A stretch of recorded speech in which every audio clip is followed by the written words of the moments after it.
आप लोग मुझे सुन पा रहे हैं? Yes sir. हाँ बेटा, इसमें कैमरा आप कैमरा ऑन कर लीजिए, और ये पेरेंट्स होने चाहिए आपके इसमें सामने मीटिंग के अंदर। तो आप, हाँ, सब लोग कैमरा ऑन कर लीजिए। Yes, sir. ओके बेटा, now I would call our sister principal to address you.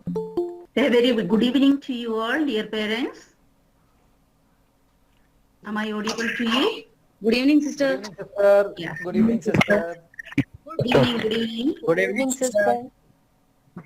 So, on behalf of St. Francis School, Ajmer, I am so privileged to welcome you all, dear parents and guardians, for this webinar regarding NEP. You all are aware of that a new launch in the education system, that is NEP 2020, that is National Education Policy. We can say that it is a kind of total transformation or a change. That is also after a long period of awaited, 34 years of awaited, we have got this NEP, new policy. So before implementing this in our education system, we are glad to arrange this webinar for parents, because this webinar is very much necessary for the parents too. They have a great role to play in this education system. As we can say, this education is not a one-way system. This is a triangle function. Not only parents, but parents, students, and teachers. Not one way, not two way. It is a Trinitarian way. So, equally important parents, students, and teachers. So here, our teacher Vivekananda sir is here, very efficient, skilled, and competent person to explain to you the details regarding NEP, New Education Policy 2020, its vision, its differences of both the old and new, what are the changes has been taken place, and what is the role of each one of us. I request to attend this very carefully and keep on your cameras, mute your mics, and afterwards at the last you can have any queries. So now I warmly welcome Vivekananda sir on this virtual platform to conduct this seminar. So I hand over this virtual platform to you, dear sir. Welcome you. Thank you sister. Thank you very much.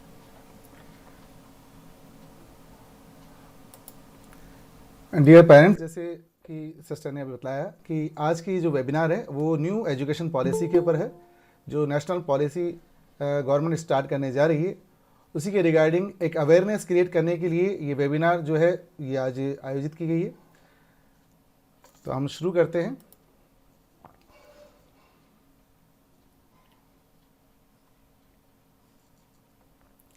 National Education Policy 2020. The Union Cabinet, chaired by the Prime Minister Shri Narendra Modi, approved the National Education Policy 2020 on July 29, 2020.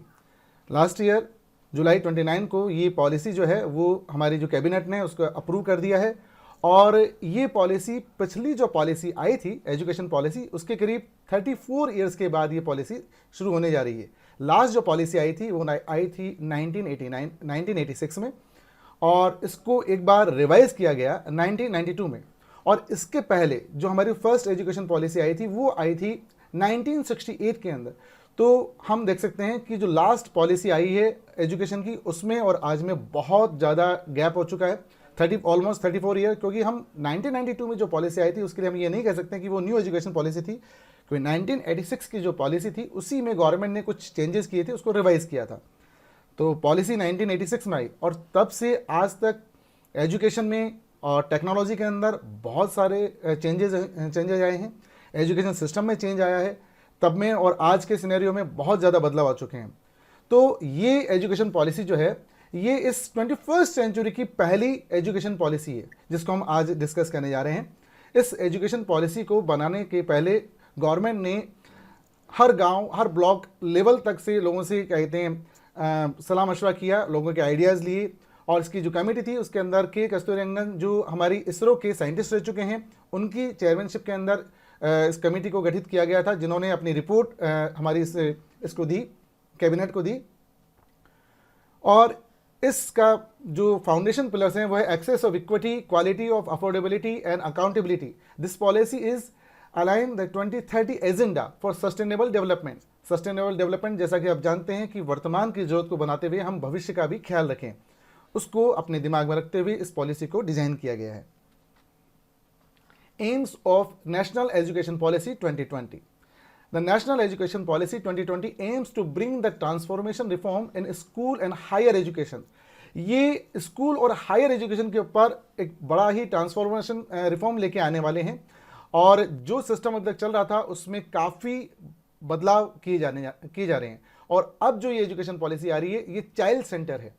पहले ये product centre हुआ करती थी, अब इसको child centre बना दिया गया है, और बच्चों की ज़रूरत का, पेरेंट्स का, हर किसी का इसके अंदर ख्याल रखा गया है। हो सकता है इसकी कुछ बातों से हम संतुष्ट ना हो, पर फिर भी इस पॉलिसी के अंदर हर छोटी बड़ी बात का समावेश किया गया है और सभी को खुश करने की कोशिश की गई, ताकि इस 21st सेंचुरी में भारत एक विश्व का अग्रणी राष्ट्र बन सके। The National Education Policy aims to transform India into a vibrant knowledge society, global knowledge super power by making both school and college education. दोनों ही एजुकेशन पे इसमें फोकस किया गया है, स्कूल एजुकेशन और कॉलेज एजुकेशन के ऊपर। More holistic, flexible, multidisciplinary, suited to 21st century need. और हमारी 21वीं शताब्दी की जो ज़रूरतें हैं, आवश्यकता है, उसको ध्यान में रखते हुए इस पॉलिसी को डिज़ाइन किया गया है। और इसके अंदर बहुत ज़्यादा फ्लेक्सिबिलिटी है। बच्चा जिस प्रकार से चाहे, जैसे चाहे वैसे वो स्टडी कर सकता है। बच्चे को बहुत ज़्यादा इसके अंदर फ्रीडम दी गई है, और बच्चे को केंद्र मानते हुए चारों ओर बच्चे पूरा जो कहते हैं सिस्टम, एजुकेशन सिस्टम, वो बच्चे के डेवलपमेंट के लिए इसमें काम करेगा। Vision of the policy: develop an educational system deeply rooted in Indian ethos। Sorry to हाँ बोलिए। sir, slide is not presenting, sir. Only Okay. one slide is presenting only. Okay.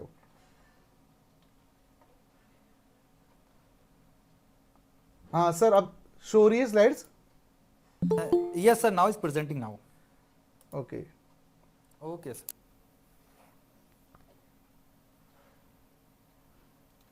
Vision of the policy: develop an education system deeply rooted in Indian ethos, which has the capability to provide the high quality of education to complete the global world। अब हमारे जो बच्चे हैं इस global world में compete करने के लिए जाएंगे, उसके लिए हमारी इस एजुकेशन पॉलिसी को डिज़ाइन किया गया है, ताकि हमारे जो भारत के जो बच्चे हैं, स्टूडेंट्स हैं, वो भी उसके लिए कॉम्पीट कर सकें, उनमें वो क्षमता, वो दक्षता विकसित हो सके।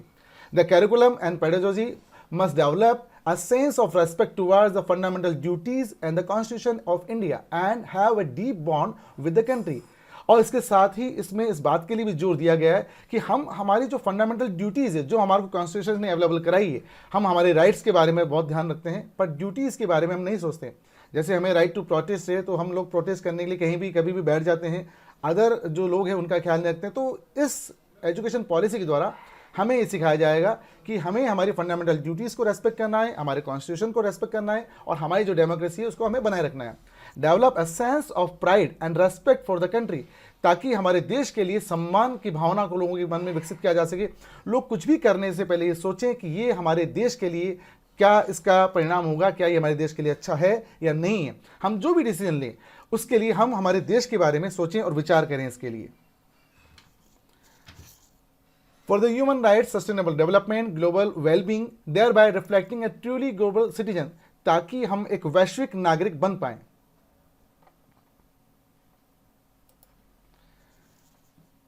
Encouraging the 21st century skill। अब चूंकि हम जो हैं वो 1986 के बाद से लेकर अब जब ये पॉलिसी आई है तो बहुत सारे चेंजेज आ चुके हैं, बहुत सारे बदलाव आ चुके हैं। पहले स्कूल जो क्लासरूम डिजिटल नहीं हुआ करते थे, आजकल क्लासरूम डिजिटल होते हैं।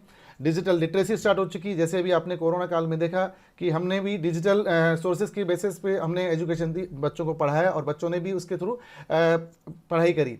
तो अब पूरा जो वर्ल्ड है वो ग्लोबली डिजिटली होता जा रहा है। तो जितनी भी नई टेक्नोलॉजी आई है उसको इसमें इंक्लूड करने की कोशिश की गई और बच्चों को ये प्रयास किया जाएगा कि वो स्टार्टिंग से 6 लेवल से ही बच्चे जो है इस टेक्नोलॉजी को यूज करना, उनमें ये स्किल डेवलप हो जाए, ये इसमें क्षमता और दक्षता आ जाए कि वो इस जो जितने भी स्किल्स है उनको यूज कर पाए। जैसे डिजिटल लिटरेसी है, प्रॉब्लम सॉल्विंग मेथड को इसमें ध्यान दिया गया है, इसमें कम्युनिकेशन पे बहुत ज़्यादा फोकस किया गया है।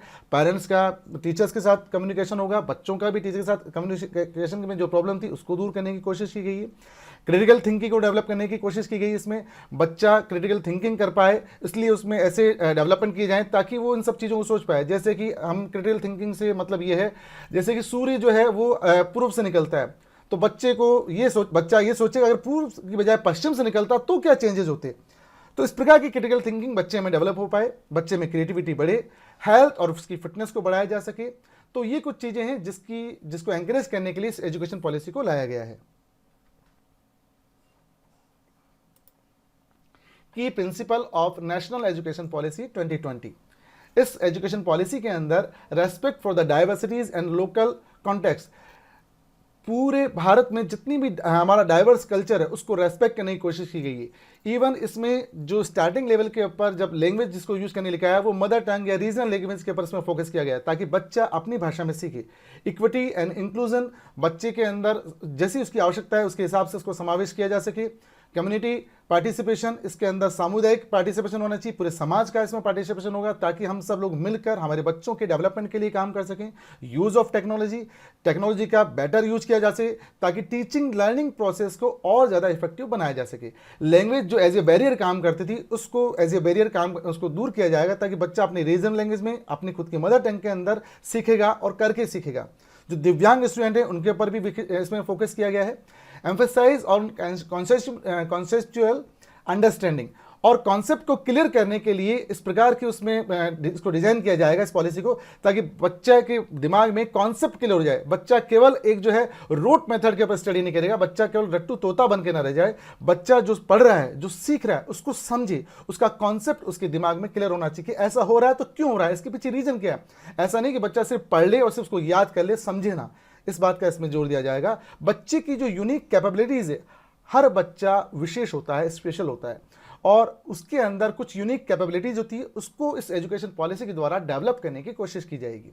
क्रिटिकल थिंकिंग को डेवलप किया जाएगा जैसा कि हम पहले डिस्कस कर चुके हैं, और कंटिन्यूस रिव्यू। और इस पॉलिसी की सबसे जो बेहतर बात है वो ये है कि इसको कंटिन्यू रिव्यू किया जाएगा, पेरेंट्स से भी इसमें फीडबैक लिया जाएगा, बच्चों से भी फीडबैक लिया जाएगा और टाइम टू टाइम इसके अंदर असेसमेंट किया जाएगा।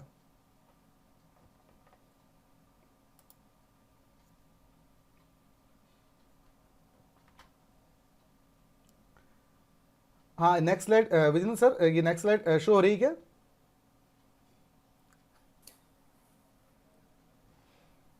No sir. यस सर, सो रही है।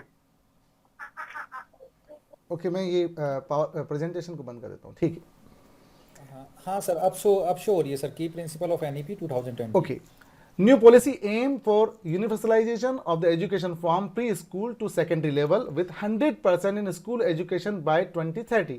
और इसके द्वारा ये कोशिश की जाएगी कि हमारे देश के अंदर 100% जो है वो बच्चों का नामांकन किया जा सके ताकि कोई भी बच्चा बिना शिक्षा के अछूता ना रह जाए।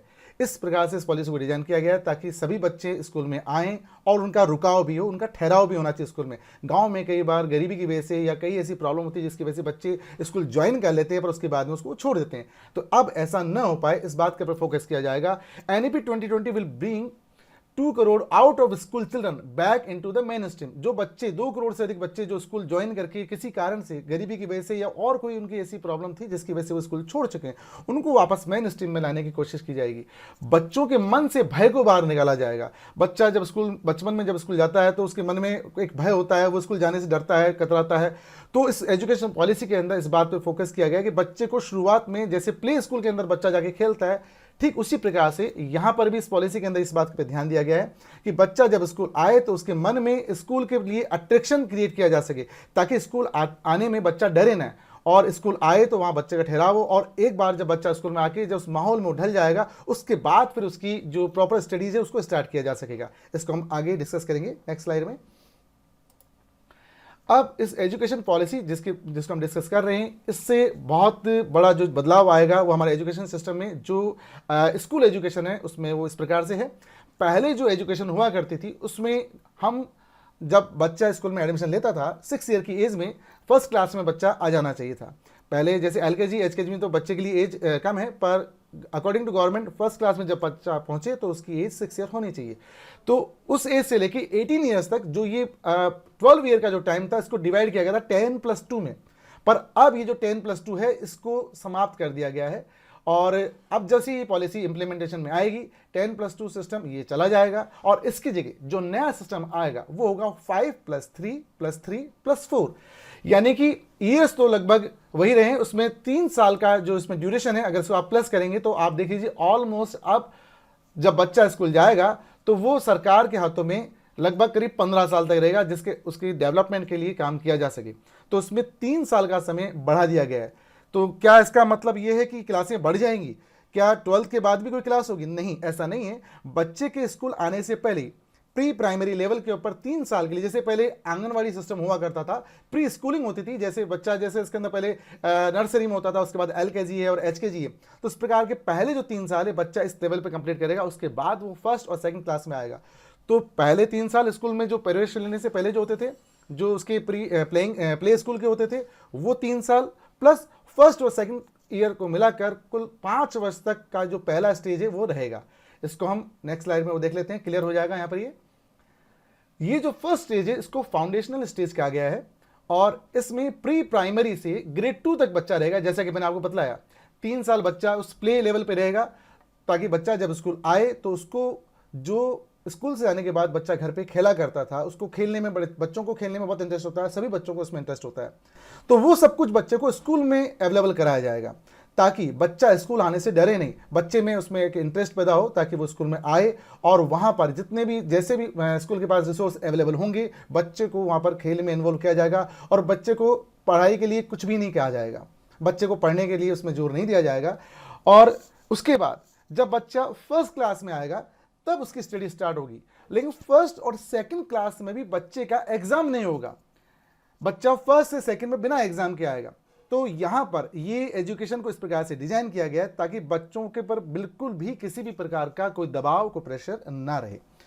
और उसके बाद जब बच्चा फर्स्ट और सेकंड क्लास कर लेगा तो वो एज ग्रुप इसका माना गया है 3 to 8 ईयर्स। बच्चा 3 साल की एज में, पहले बच्चा जो है 3.5 साल जैसे भी LKG में बच्चे का एडमिशन होता है, पर अब यहाँ से 3 साल की उम्र में ही बच्चा जो है वो स्कूल जाना स्टार्ट करेगा, और पहले 3 साल बच्चा प्ले वे के माध्यम से सीखेगा, या वहाँ पर अब उसमें जो है इंटरेस्ट क्रिएट होगा। उसके बाद फर्स्ट सेकंड में जाएगा। उसके बाद की जो सेकंड इंपॉर्टेंट स्टेज है वह है प्रिपरेटरी स्टेज, और ये है क्लास 3rd, 4th और 5th के लिए। ये जो स्टेज है ये है एज ग्रुप 8 से 11 ईयर्स के बच्चों के लिए, और यहाँ पर बच्चों को फिर सिस्टमेटिकली एजुकेशन उनको दी जाएगी बच्चों को। और इसमें इस बात का विशेष ख्याल रखा गया है कि मदर टंग पर जोर दिया जाएगा, बच्चा अपनी मातृभाषा में सीखे, क्योंकि जो गुजरात का कोई बच्चा है, अगर कोई महाराष्ट्र का बच्चा है तो वो मराठी में सीखेगा, आसाम का बच्चा है तो वो असमिया लैंग्वेज में सीखे, तमिलनाडु का बच्चा है तो तमिल में सीखे वो, क्योंकि बच्चा अपनी मदर लैंग्वेज के अंदर अपनी मातृभाषा में जो सीखता है वो उसकी नॉलेज जो होती है वो उसकी लंबे समय तक बनी रहती है और ज़्यादा बेहतर ढंग से सीख पाता है। क्योंकि प्राइमरी स्टेज के ऊपर बच्चा घर में जो लैंग्वेज सीखता है, माँ बाप से जिस लैंग्वेज में वो बात कर रहा है वही लैंग्वेज, उसी लैंग्वेज में अगर उसको स्कूल में पढ़ाया जाएगा तो बच्चे के लिए जो लर्निंग है, बच्चे का जो अधिगम है वो ज़्यादा लंबे समय तक स्थायी तौर पर रहेगा। और उसके बाद जो नेक्स्ट लेवल है वो है मिडिल स्कूल। जैसे कि अभी मिडिल स्कूल होता है 6th, 7th और 8th लेवल के ऊपर, मिडिल लेवल भी यहीं से स्टार्ट होगा।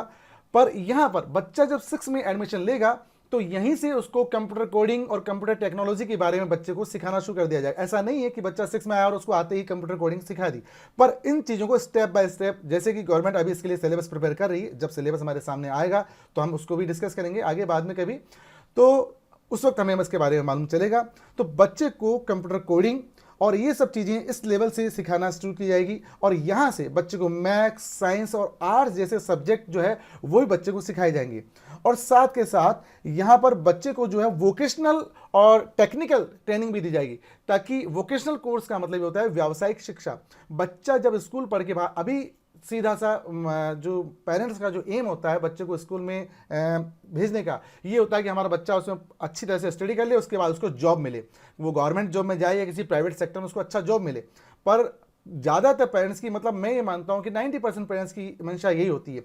कोई पेरेंट्स ये नहीं सोचता कि हाँ स्कूल जाने के बाद मेरा बच्चा अपना खुद का कोई बिजनेस स्टार्ट करेगा, ये मेंटेलिटी हमारी पहले नहीं होती है। पर यहाँ पर क्योंकि जो हमारे यहाँ पर एम्प्लॉयमेंट की जो अपॉर्चुनिटी है वो बहुत लिमिटेड है, इसलिए गवर्नमेंट ने अब यहीं से बच्चों को वोकेशनल कोर्स के द्वारा बच्चों को सिलाई, कढ़ाई, बुनाई, जैसे गर्ल्स के लिए हो सकता है, बच्चे के लिए कारपेंट्री का वर्क हो सकता है, बच्चे के लिए कंप्यूटर रिपेयर है, या इस प्रकार के कोर्सेज उसमें बच्चों को सिखाए जाएंगे, ताकि बच्चा जब स्कूल लेवल के अपनी स्टडी कंप्लीट कर ले, जब वो कॉलेज लेवल के पर आए तो वो खुद अपने पैरों पर खड़ा हो सके, खुद अपना कोई बिजनेस स्टार्ट करना चाहता है, खुद अपना कोई काम शुरू करना चाहता है, तो यहाँ पर जो उसकी वोकेशनल जिस सब्जेक्ट में उसका इंटरेस्ट है वही वो यहाँ से सीखना शुरू करेगा। तो ये एक बड़ा चेंज इस लेवल पर किया गया है। और उसके बाद है हाई स्कूल लेवल, और हाई स्कूल यहाँ पर स्टार्ट होगा 9th क्लास से।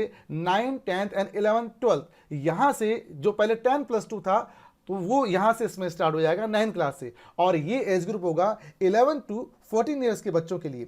और यहाँ पर जो है कोई स्ट्रीम नहीं होगी, पहले जैसे स्ट्रीम हुआ करती थी बच्चे के लिए, science stream, arts stream, commerce stream, कि बच्चा साइंस की, बच्चे ने साइंस को सेलेक्ट किया है या आर्ट्स को, पर अब बच्चे के ऊपर ये बाउंडेशन नहीं होगी।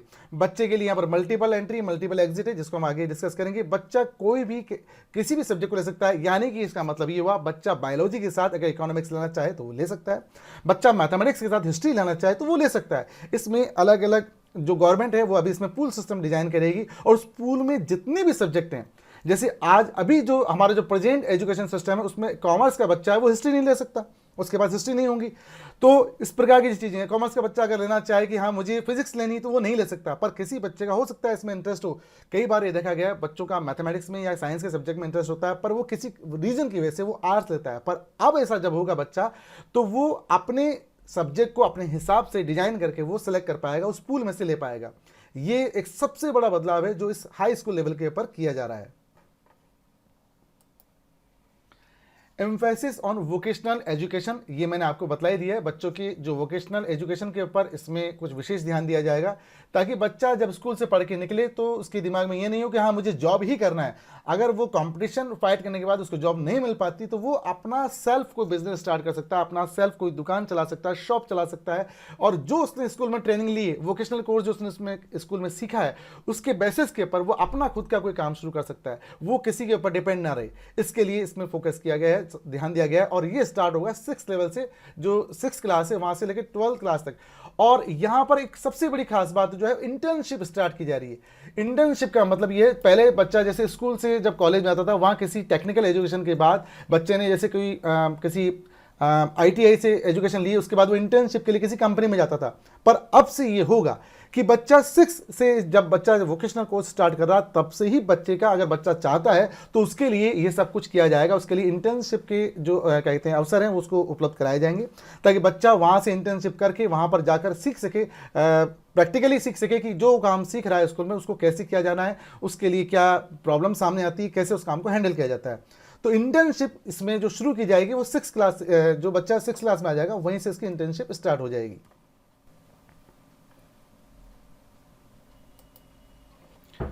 फ्लेक्सिबिलिटी इन एजुकेशन, एजुकेशन जो है उसको बहुत ज़्यादा फ्लेक्सिबल अब बना दिया गया है। जैसा कि मैंने आपको बताया था, पहले आर्ट्स स्ट्रीम होती थी, साइंस स्ट्रीम होती थी, कॉमर्स स्ट्रीम होती थी। आर्ट्स स्ट्रीम का जो स्टूडेंट है वो आर्ट्स के ही सब्जेक्ट ले सकता था, साइंस वाला केवल साइंस के ही सब्जेक्ट को ले सकता था। पर अब इसमें फ्लेक्सिबिलिटी के का मायने ये हुए कि बच्चा एक आर्ट्स वाला बच्चा, यानी कि अब इसमें स्ट्रीम्स तो खत्म ही कर देगी। अब ये नहीं कहेंगे कि हाँ भी बच्चा आर्ट्स फैकल्टी से है, ये बच्चा या साइंस स्ट्रीम से है, ये हम नहीं कह पाएंगे, क्योंकि बच्चा जैसा चाहे वैसा वो सब्जेक्ट वो ले सकता है। तो इसमें मल्टीपल एंट्री है, बच्चा कहीं से भी कोई, जब 9th में एडमिशन लेगा तो वो अपने सब्जेक्ट को खुद अपने हिसाब से सेलेक्ट करेगा। बच्चे को चाहिए बायोलॉजी के साथ, अगर वो हिस्ट्री लेना चाहे तो वो बच्चा आगे वो ले पाएगा। तो इसमें मल्टीपल एंट्री और मल्टीपल एग्जिट। मल्टीपल एग्जिट का मतलब यहाँ पर ये हो गया कि बच्चा जब स्कूल से निकलेगा तो वो ये नहीं कि हाँ ये साइंस स्ट्रीम का बच्चा है और वो वही जॉब कर पाएगा जो साइंस स्ट्रीम के बच्चों के लिए होते हैं, या कॉमर्स स्ट्रीम से निकला बच्चा केवल वही जॉब कर पाएगा जो कॉमर्स स्ट्रीम के लिए होते हैं। बच्चा किसी भी फील्ड में जा सकता है।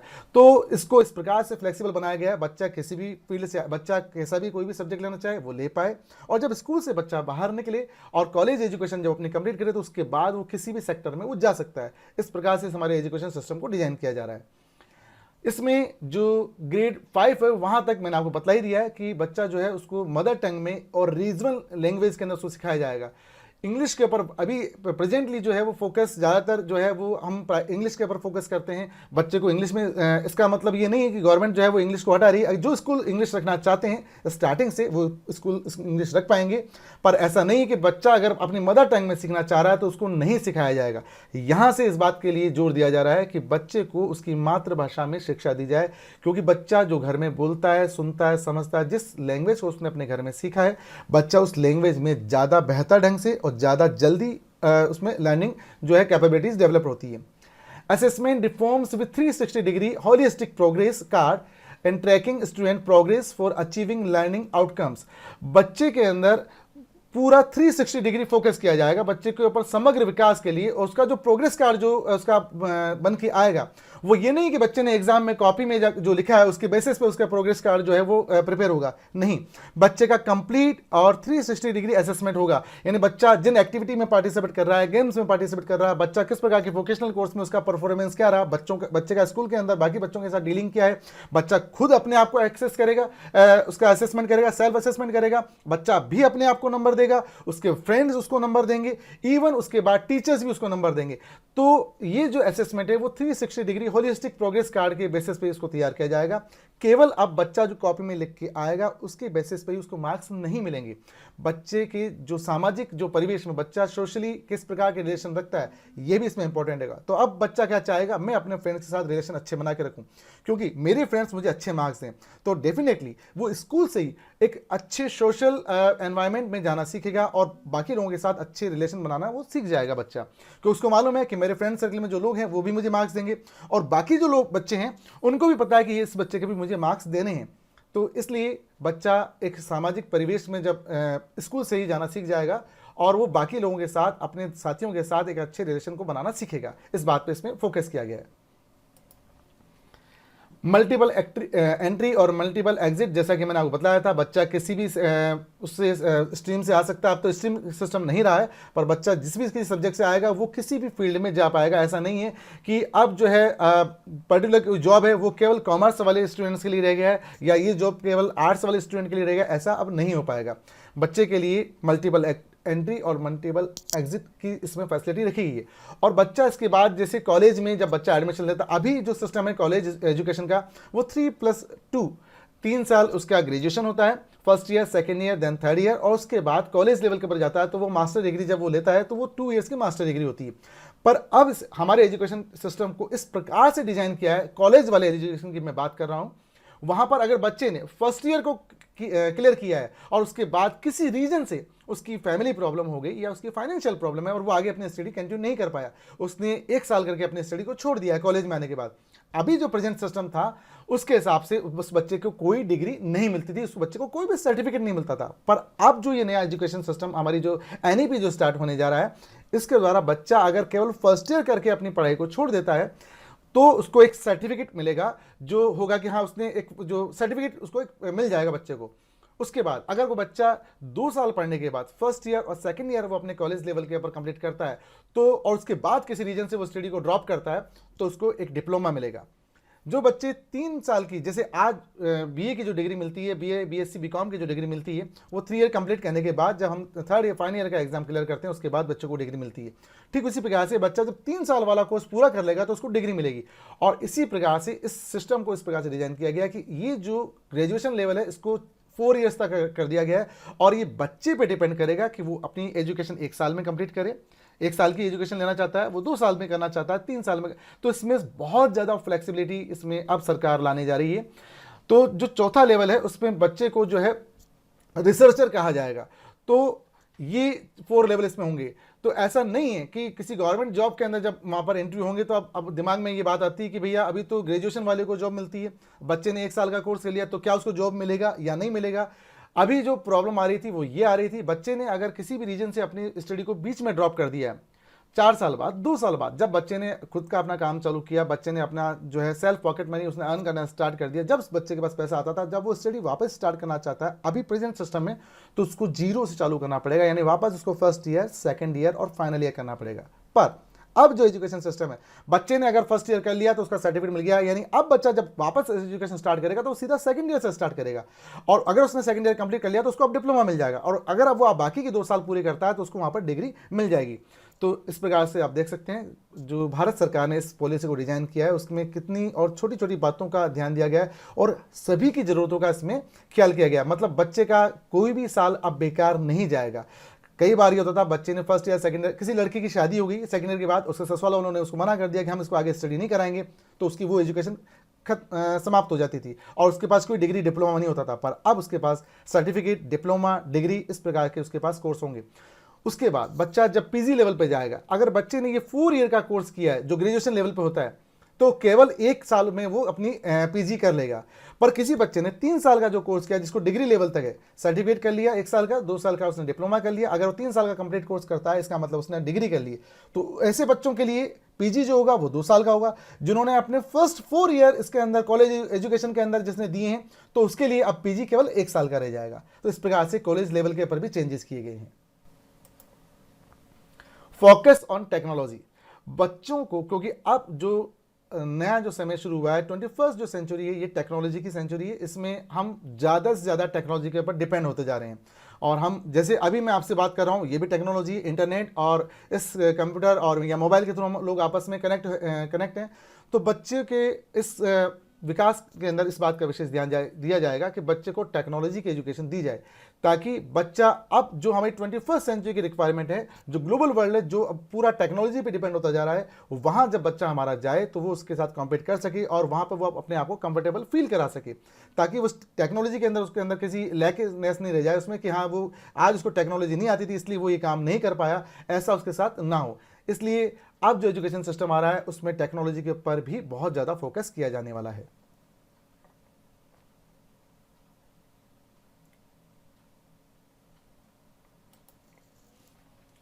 रीजन बिहाइंड लॉन्च एनईपी 2020, क्या कारण रहे भारत सरकार को ये सोचने में जिसने मजबूर किया कि 34 साल बाद अब न्यू एजुकेशन पॉलिसी को लाना चाहिए। तो हम जानते हैं कि जीवन में बदलाव होते रहते हैं, समय समय के ऊपर बदलाव होते हैं। एक समय था जब हम स्कूल में जब जाते थे तो हम स्लेट और पेंसिल से हम स्टडी स्टार्ट करते थे, और अब बच्चा स्कूल जाता है तो वहाँ पर उसको वीडियोस के जो ऑडियो विजुअल जो मटेरियल है उसको स्मार्ट क्लास के थ्रू उसको एजुकेशन दी जाती है। तो ये रीज़न रह गया है, रीज़न यही है इसके पीछे कि अब जो हमारी न्यू सेंचुरी की जो रिक्वायरमेंट है उसके हिसाब से हम हमारे बच्चों को टीच करें, उसके हिसाब से बच्चों को हम एजुकेशन दें।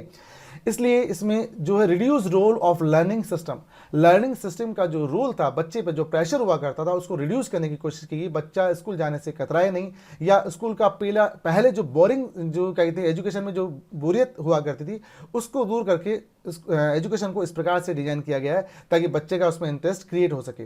Reduce the burden of study by making bagless day in school, आप बच्चों के लिए बैगलेस डे हुआ करेंगे। पहले हम देखते थे कई बार न्यूज़पेपर में और मीडिया में इस प्रकार से आता था कि जितना बच्चे का वजन है उससे कहीं ज़्यादा तो बच्चे की बैग का वजन है, बच्चे को बहुत भारी बैग स्कूल लेके जाना पड़ता था। पर अब भारत सरकार ने जो एनईपी है उसके द्वारा बैगलेस डे रखे हैं ताकि बच्चा स्कूल जब जाए तो उसके ऊपर कोई बैग का अपना बोझ ना हो। उसके ऊपर फ्लेक्सिबल अप्रोच, इसको हम ऑलरेडी डिस्कस कर चुके हैं, बच्चा जैसा चाहे, जिस प्रकार से चाहे, जहां चाहे वो अपने स्टडी को कंटिन्यू कर पाए। उसके बाद नेक्स्ट है education should be more practical than theoretical. अब एजुकेशन जो दी जाएगी बच्चों को वो थ्योरी की बजाय प्रैक्टिकल ज़्यादा होनी चाहिए, ज़्यादा होगी। बच्चे को सिर्फ यही नहीं सिखाया जाएगा कि क्या होता है, पर वो कैसे होता है ये भी। पहले प्रैक्टिकल्स ज़्यादातर साइंस में हुआ करते थे या आर्ट्स में कुछ ऐसे सब्जेक्ट थे जिसमें प्रैक्टिकल होते थे, पर अब जो एजुकेशन सिस्टम है वो हमारा इस प्रकार से डिजाइन किया जा रहा है कि बच्चे को जो नॉलेज दी जानी है वो थ्योरी होने के साथ साथ बच्चे को प्रैक्टिकल नॉलेज दी जाए ताकि बच्चा सही में सीख पाए, समझ पाए कि क्या जो मैं सीख रहा हूँ वो मेरे जब मैं लाइफ में जाऊँगा तो मेरे किस फील्ड के अंदर किस प्रकार से वो चीज़ें काम आनी है। जैसे पहले हमने एक स्टोरी सुनी थी किसी ज़माने में, पहले एक स्टोरी थी, उसमें बताया गया था कि 4 जो दोस्त थे वो गुरुकुल सिस्टम में पढ़ने के लिए जाते हैं, और जब वो वहाँ पर जाते हैं अपनी कंप्लीट एजुकेशन करके आते हैं, उनका एक साथी था जो गरीब था, वो एजुकेशन लेने नहीं जा पाता है। जब वो वहाँ से एजुकेशन लेकर वो बच्चे जब वापस आते हैं गुरुकुल से, उन बच्चों के पास केवल थ्योरेटिकल नॉलेज थी, क्योंकि वो गाँव से दूर रहे, गाँव के अंदर सामाजिकता उन्होंने नहीं देखी, वो गुरुकुल में पढ़ के आए थे।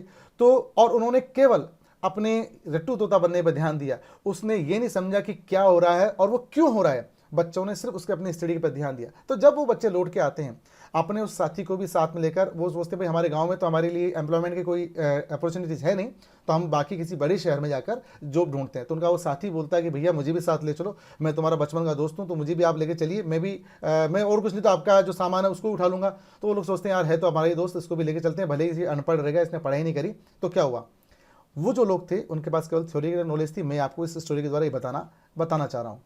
जब वो लोग वहाँ से किसी जंगल में जाते हैं और वहाँ पर उनको किसी जानवर की मरे हुए जानवर की जब उनको हड्डियाँ दिखती है, तो उसमें से एक जिसने इस प्रकार की एजुकेशन ली होती है, तो वो देख के बताया था कि हाँ ये शेर की हड्डियाँ हैं और मेरे पास जो एजुकेशन है मैं इसको वापस जोड़ सकता हूँ। इस प्रकार से जितने भी उसके जो फ्रेंड थे वो अलग अलग उसके जो उसके फ्रेंड थे वो उस वहाँ पर अपनी उससे जो उन्होंने थ्योरेटिकल नॉलेज ली थी उसका वो यूज़ करते हैं। एक बच्चा उसको उसकी हड्डियों को जोड़ देता है, दूसरा उसके अंदर हार्ड मांस अपने मंत्रों के द्वारा डाल देता है, और तीसरा वो बोलता है भाई मेरे पास तो अमृत संजीवनी विद्या है, मैं तो उसमें प्राण फूंक सकता हूँ। तो वो जो उनका 5वां दोस्त था वो साइड में बैठा हुआ, जिसके पास प्रैक्टिकल नॉलेज थी, उसके पास थ्योरेटिकल नॉलेज नहीं थी, वो सब जब ये बैठा हुआ देख रहा होता है, तो वो बोलता है कि भैया मेरी बात सुनिए, आप लोग इसके अंदर अपनी विद्या का प्रयोग मत करो। तो वो सोचता है कि यार बाकी 3 लोगों ने अपनी विद्या का प्रयोग कर लिया और ये मुझे अपनी विद्या का प्रयोग करने से रोक रहा है, क्योंकि खुद तो अनपढ़ है।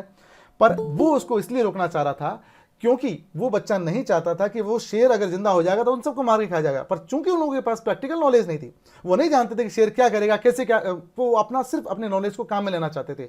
तो उन्होंने क्या किया, उसको शेर को जिंदा करने के लिए उसने मंत्रोच्चार चालू किया। तो उस दोस्त ने कहा भैया 1 मिनट रुक जाओ, मैं जरा पेड़ पर चढ़ जाऊं और उसके बाद आपने ये काम करना। वो पेड़ पर चढ़ जाता है। उसके बाद जो चौथा दोस्त था वो मृत संजीवनी विद्या के द्वारा मंत्रोच्चार करता है, उस शेर में प्राण फूंक देता है। शेर जैसे जिंदा होता है, वो सालों से भूखा था, वो उन चारों को मार के खा जाता है।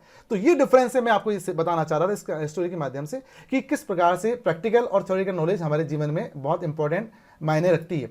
हमारे को थ्योरेटिकल नॉलेज के साथ साथ प्रैक्टिकल नॉलेज भी होना बेहद जरूरी है। नेक्स्ट हम डिस्कस करेंगे comparison of earlier and new policy. अब हमारे दिमाग में ये विचार है कि भाई पहले वाले सिस्टम में क्या कमियां थी या उसमें ऐसा क्या नहीं था जो अब न्यू सिस्टम में होगा। तो पहले जो एजुकेशन पॉलिसी थी वो थी पैसिव पार्टिसिपेशन पर। बच्चा जो था उसमें पैसिव बन के रहता था, बच्चा का रोल जो था एक पैसिव था, एक पैसिव लिसनर था। बच्चा बैठ के सिर्फ टीचर क्लास में आता था, लेक्चर देता था, बच्चा बैठ के सुनता था और उसके हिसाब से वो अपनी एजुकेशन वो लेता था। पर अब बच्चे को एक्टिव पार्टिसिपेशन दिया जाएगा, बच्चे का भी रोल इसमें इंपॉर्टेंट हो जाएगा। बच्चा स्कूल में एक्टिव रहकर हर चीज़ सीख पाएगा। और जो एजुकेशन है वो पहले जो थी वो प्रोडक्ट सेंट्रिक हुआ करती थी, उसको लर्नर सेंट्रिक किया जा रहा है। यानी कि एजुकेशन को इस प्रकार से डिजाइन किया गया है कि वो बच्चे के चारों ओर घूमे, बच्चे के डेवलपमेंट के लिए काम करे। नॉलेज इन 1 लैंग्वेज, पहले केवल एक ही लैंग्वेज के अंदर नॉलेज दी जाती थी, पर अब इस एजुकेशन सिस्टम के द्वारा नॉलेज जो है वो मल्टी लैंग्वेज हो जाएगी। बच्चा अपनी मदर टंग के अंदर अपनी रीजनल लैंग्वेज में एजुकेशन लेना चाहता है, वो उस मीडियम में सीख सकता है। पहले हमारे यहाँ पर केवल 2 ही मीडियम थे, इंग्लिश मीडियम या हिंदी मीडियम, पर अब मीडियम्स बढ़ जाएंगे इस एजुकेशन सिस्टम के आने के बाद और मल्टी लैंग्वेज सिस्टम इसमें स्टार्ट हो जाएगा। बच्चा जो लैंग्वेज लेना चाहे उस लैंग्वेज को ले सकता है और आगे वो चाहे फॉरेन लैंग्वेज लेना तो वो फॉरेन लैंग्वेज का कोर्स भी स्कूल से कर सकता है। एग्जाम ओरिएंटेड स्टडी, पहले जो स्टडी कराई जाती थी, बच्चों को पढ़ाया जाता था, उसका एक एम था कि बच्चे को हमको एग्जाम के लिए प्रिपेयर करना है। बच्चा साल भर पढ़ेगा, उसके बाद उसको एनुअल एग्जाम देना है ताकि उसको वो पास करे तो वो नेक्स्ट क्लास के अंदर वो अपीयर होगा।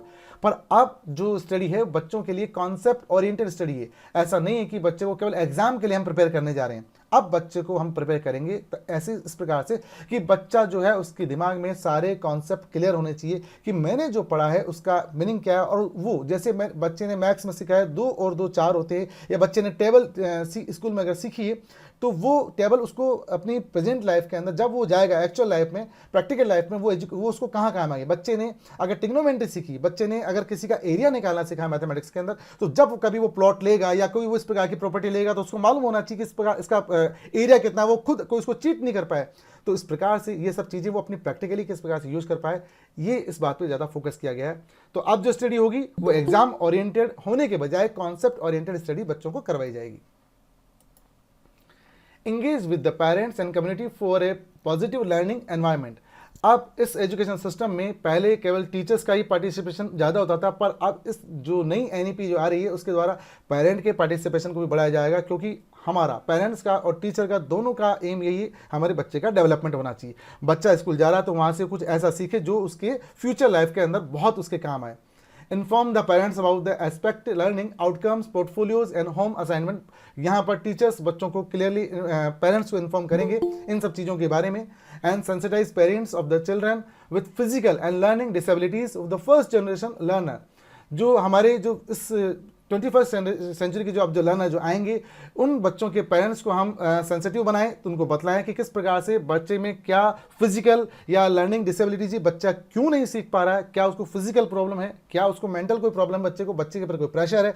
इस बात के लिए अब जोर दिया जाएगा और पेरेंट्स को भी सेंसिटिव बनाया जाएगा, ताकि पेरेंट्स भी अपने बच्चों की इस प्रकार की, अगर बच्चे में कोई कमी है, बच्चा सीख नहीं पा रहा है, तो बच्चे को स्पेशल एजुकेशन चाहिए, तो बच्चा वो स्पेशल एजुकेशन वाले स्कूल में जा सके। Make home visit, teacher home visit भी करेंगे possible and necessary. Arrange workshop on the parenting and particularly on exam related anxiety. जो बच्चे को एग्जाम के दौरान जो एंग्जाइटी, जो तनाव होता है और जो स्ट्रेस होता है, उसको दूर करने के लिए पेरेंटिंग वर्कशॉप जो है वो अरेंज की जाएगी। जैसे अभी आपको पता है सेंट्रल गवर्नमेंट ने सीबीएसई के द्वारा परीक्षा पे चर्चा एक जो है प्रोग्राम है वो स्टार्ट किया है, जिसके लिए कई ज़्यादा से ज़्यादा बच्चों को हमने उसमें नॉमिनेशन करने के लिए कहा है, ताकि बच्चे जो हैं उस परीक्षा पे चर्चा करके अपना जो एग्ज़ाम की जो एंग्जाइटी है उसको दूर कर सकें, जो उसका स्ट्रेस है उसको वो बच्चे दूर कर पाएँ। Constantly send the information about the activities in the school and child progress. बच्चे को के पेरेंट्स को लगातार सूचना दी जाएगी बच्चे की एक्टिविटीज़ के बारे में, बच्चे की प्रोग्रेस के बारे में। Send the portfolio back the parents on review and feedback. बच्चा का जो पोर्टफोलियो पेरेंट्स को बताया जाएगा, उनसे रिव्यू लिया जाएगा और बच्चे का फीडबैक भी देखा जाएगा कि बच्चे ने जो अपना पोर्टफोलियो जो लिया है वो उसके ऊपर बच्चे का किस प्रकार से प्रोग्रेस चल रही है।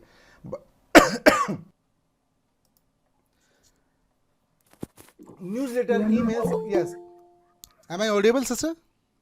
Yes. Yes. Okay. Newsletter, email और ब्लॉग के द्वारा, मेमोज के द्वारा जो है रेगुलर उस प्रकार के फीचर्स के द्वारा पेरेंट्स को इन्फॉर्मेशन दी जाएगी।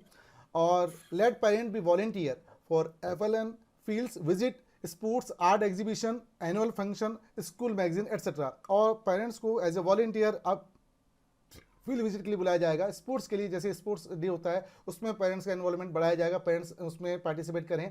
और एग्जीबिशन, जब स्कूल में इस प्रकार की कोई एग्जीबिशन लगती है या एनुअल फंक्शन होता है, पेरेंट्स उसमें आएँ ताकि वो अपने बच्चे की प्रोग्रेस देखें, अपने बच्चे की परफॉर्मेंस देखें, इससे बच्चे को मोटिवेशन मिलता है।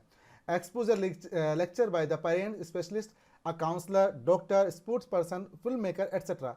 हमारे पेरेंट्स हो सकता है कोई काउंसलर हो, डॉक्टर हो या कोई साइंटिस्ट हो, स्पोर्ट पर्सन हो, हम ऐसे पेरेंट्स की का लेक्चर हमारे स्कूल में करवाएंगे, और ताकि इस प्रकार के जब लेक्चर स्कूल में होंगे तो बच्चों को मोटिवेशन मिले, बच्चे उस फील्ड के बारे में अगर बच्चा जाना चाहता है तो उसको नॉलेज मिल पाए। हम उस पेरेंट्स को एज ए रिसोर्स भी वहाँ पर यूज कर सकते हैं।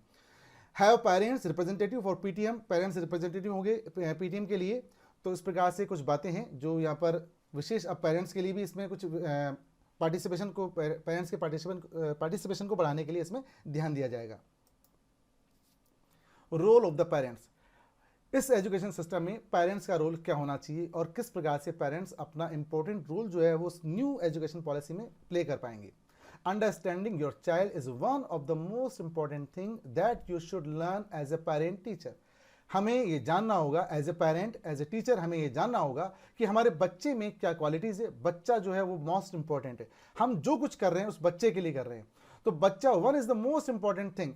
और ये इतना इंपॉर्टेंट, तो उसके लिए हमें ये नहीं कि हमने सिर्फ उसकी स्कूल में फ़ी हमने कंप्लीट कर दी है और हमारी वहीं पर जो रेस्पॉन्सिबिलिटीज़ है वो फिनिश हो गई कि बच्चे को हमने किसी अच्छे स्कूल में एडमिशन करा दिया और वहीं पर हमने उसकी फ़ीस अगर पे कर दी है तो अब सब कुछ स्कूल के हवाले नहीं।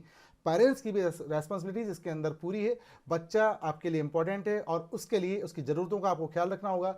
You need to bear in mind that your child has unique personality trait that remains consistent throughout the life. आपको ये बात माननी पड़ेगी कि आपके बच्चे में कुछ ऐसा खास है और उसके कैरेक्टर की कुछ ऐसी खास बात है, उसके नेचर में कुछ ऐसा है जो उसके पूरे जीवन में बना रहेगा। आप हम जैसे हमारी पांचों उंगलियां हैं वो आपस में बराबर नहीं होती है, तो हम खींच कर उसको बराबर करने की हमें कोशिश नहीं करनी चाहिए। बच्चा जो है, जैसा है, जिस फील्ड में जाना चाहता है उसके इंटरेस्ट के हिसाब से, ये नहीं हम जबरन हमारे बच्चे को साइंटिस्ट या डॉक्टर बनाना चाहें। बच्चे की इच्छा हो सकता है वो क्या कहते हैं एनिमल फोटोग्राफर बनना चाहता है, बच्चा वाइल्ड लाइफ सेंचुरी के हिसाब से कोई काम करना चाहता है, और हम बच्चे को दूसरा काम करवाना चाह रहे हैं। नहीं, बच्चे की जो पर्सनैलिटी ट्रेट है, जो उसकी चारित्रिक विशेषता है, उसके हिसाब से, क्योंकि बच्चे का जो चरित्र है, जो उसकी पर्सनैलिटी है, ये आप मान लीजिए कि आप उसको सुधार सकते हैं पर उसको कंप्लीट चेंज नहीं कर पाएंगे।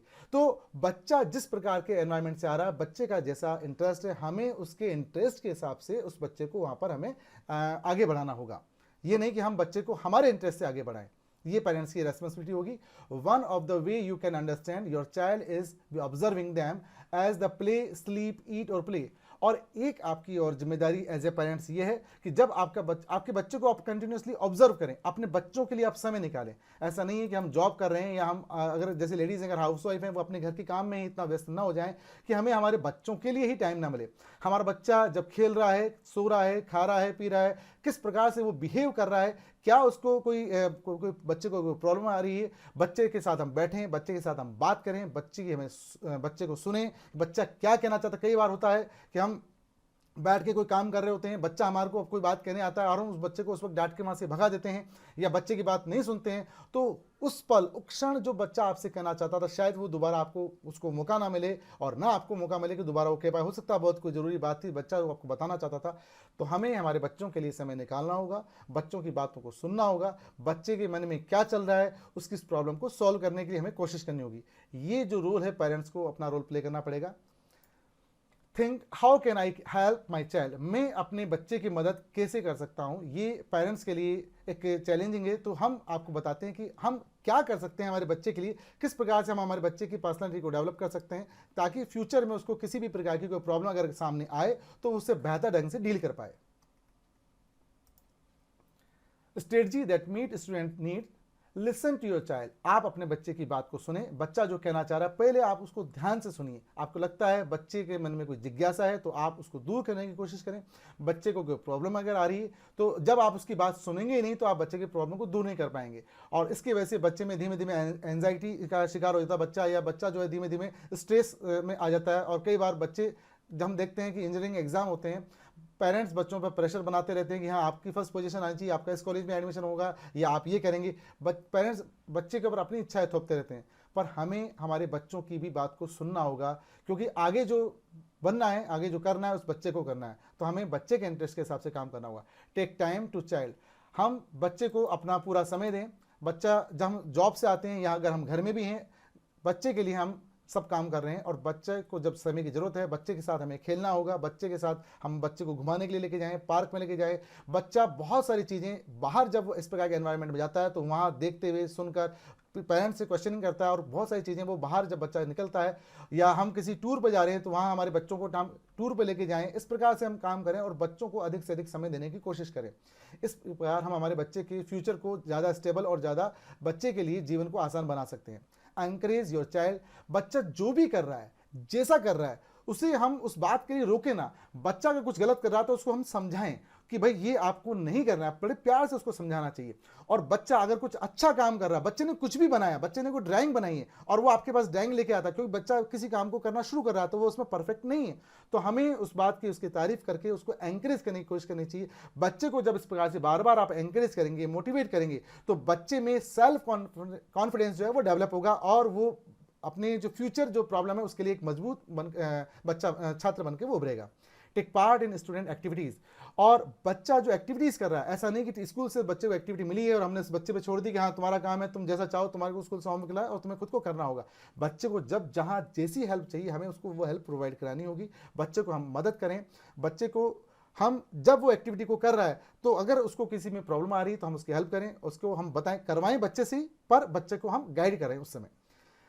रिकॉग्नाइज द चाइल्ड हॉबी, और सबसे जरूरी बात, हमारे बच्चे की रुचि किस में है उसको हम जाने, पहचाने, और हम उसके हिसाब से, ना हमारी हॉबी के हिसाब से। हो सकता है मेरी हॉबी घूमना हो सकता है, गार्डनिंग हो सकती है, लिसनिंग म्यूजिक हो सकती है, या मैं नेट सर्फिंग करता हूं, या मुझे क्या कहते हैं बुक्स पढ़ना पसंद है। हो सकता है बच्चे को कुछ और पसंद हो, तो हम पहले तो हमारे बच्चे को देखें, जानें, परखें कि बच्चे की रुचि किस में है और उसके हिसाब से हम बच्चे के लिए काम करें।